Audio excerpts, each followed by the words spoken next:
Ako po kasi naniniwala talaga ako na kayang pabaksakin ni Marlon Tapales itong si Naoya Inoue.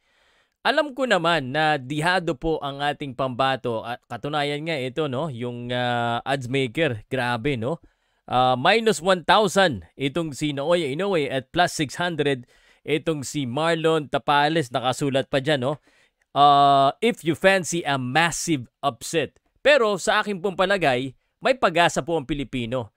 Nung unang napabalita ito just a few months ago because 'di ba unified champion sila pareho at malamang na sila maglaban, gumawa ako ng content tungkol dito at tila yung mga boxing fans, karamihan syempre Pilipino, nagko-comment sa akin sinasabing matik talo na 'yan. Pero ako sasabihin ko sa inyo diyan kayo nagkakamali. Sasabihin ko sa inyo kung bakit at ano na ba ang update ngayon dito. At baka hindi mo pa alam kung kailan ang laban sasabihin ko sa inyo, official na po yan. Pero talaga, ikaw, naniniwala ka ba na kayang pabaksakin ni Marlon Tapales itong si Naoya Inoue? At bakit yan ang nasa isip ko, hindi panalo lang? Powercast Sports. If you're new here, don't forget to subscribe and hit the notification bell. This video is presented by sportsplus.ph.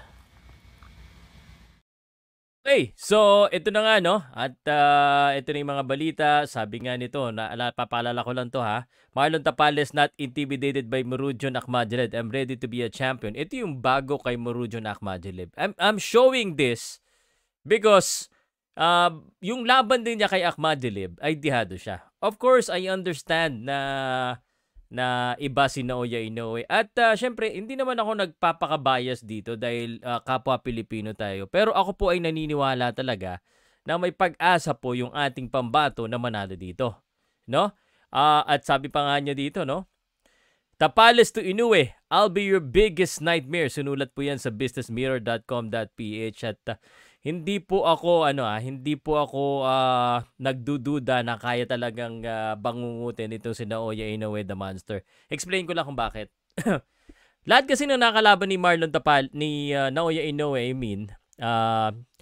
kahit karamihan hindi naman lahat. Karamihan po lalo na lately itong kay Paul Butler, itong kay kay Russell, medyo takot sila. Halata naman with the exception of Nonito Donaire na siya lang naman ang nagpahirap dito kay Naoya Inoue before. At yung pangalawang laban, of course, medyo iba na kasi si Nonito Donaire doon. At malakas naman talaga si Naoya Inoue. But one thing is for sure, Marlon Tapales is still in his prime. At may lakas po siya sumuntok. And then yung Russell naman, yung huling nakalaban po kasi ni Naoya Inoue, wala namang kalakas-lakas. Hindi naman ako kasi, ang iba yung point of view ko dito sinasabi ng iba, hindi ko lang alam sa inyo, sinasabi nila na ako mahirap makipagsabayan kay Naoya Inoue. Kasi malakas. Pag hindi ka naman nakipagsabayan, nahahabulin ka, sa tingin mo ba mananalo ka sa Japan? So, again, I'm not gonna talk about the keys to win here o anong dapat gawin ni Marlon Tapales para manalo. Pero sinasabi ko lang sa inyo na I think kaya magpa-knockout ni Marlon Tapales. Nasasaktan din naman itong si Naoya Inoue at nakita naman natin yan nung naglaban sila ni Nonito Donaire. Of course, hindi ko naman sinasabing madali. At hindi ko rin po sinasabi na lamado or mananalo matik itong si Marlon Tapales. Ang sinasabi ko lang dito, bigyan natin ng pagkakataon at chance itong si Marlon Tapales. One thing is for sure na alam ko na sigurado, ito pong si Marlon Tapales ay hindi takot. No, dadayo siya sa Japan at mag-unify. Tatandaan po natin, tinalo niya ay isang napakagaling na boxer din, itong si Marlon Tapales. At lately, if you look at his record, talagang marami doon talagang knockout. So sa aking palagay, itong si Marlon Tapales has the skill and the power and the size to actually upset. I use the word upset Again, wag kayong maguguluhan sa akin. Ang sinasabi ko lang kasi, ito umiinit na naman yung ulo ko kasi yung mga fans, parang sure ball na kayo. Put your money where your mouth is. Kung sa tingin nyo, sure ball na talo si Marlon Tapales dito. I think this is not only the biggest fight for Marlon Tapales, maybe for Naoya Inoue because he's gonna be unifying again another belt or undisputed belt.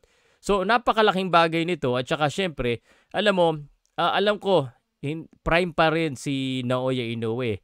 Pero I think, sa aking nalalaman sa pagkakausap ko sa mga sa managers nito ni Marlon Tapales, I think they have the right plan. They have the right idea on how to defeat itong si Naoya Inoue. At hindi ako magugulat kung masaktan niya itong si Naoya Inoue at mapabaksak niya. Again, that is an upset, but I think an upset is possible at kaya niyang inakaut itong kalaban. Okay?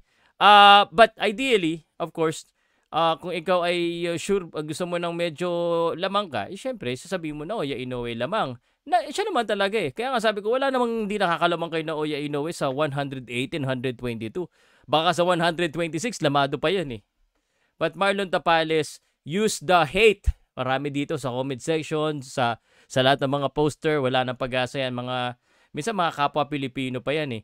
Alam mo, hindi ko kayo pipigilan. Ako rin, wag niyo pigilan dahil ito yung sinasabi ko. Hindi ko kayo pipigilan. Pero minsan, may mga bagay na minsan hindi na natin kailangan sabihin or pwede mo naman sabihin. Pero may mga talagang below the belt eh. Walang pag-asa. Di na lang niya ibigay yung niya.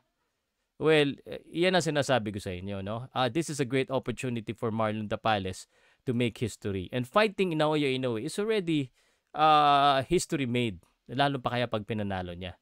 May pera na siya, may chance pa siyang maging undisputed champion. I just hope and I pray na siguro ganyan din yung nangyari sa Gilas Pilipinas, 'di ba? Na walang naniniwala na matatalo natin yung mga teams sa Asian Games. Although again, it's a different level, pero we won. So because marami sumusuporta. So siguro hiling ko na lang, sigurado mas maraming hater or maraming hindi naniniwala mas comment, mas damihan sana ng mga naniniwala. I-pray na lang natin. Or hindi ko naman sinabing maniwala, but at least supporter. We can criticize afterwards pag hindi talaga maganda pinakita ni Marlon Tapales. We can say what we want objectively, no? But para sa akin, kaya ni Marlon.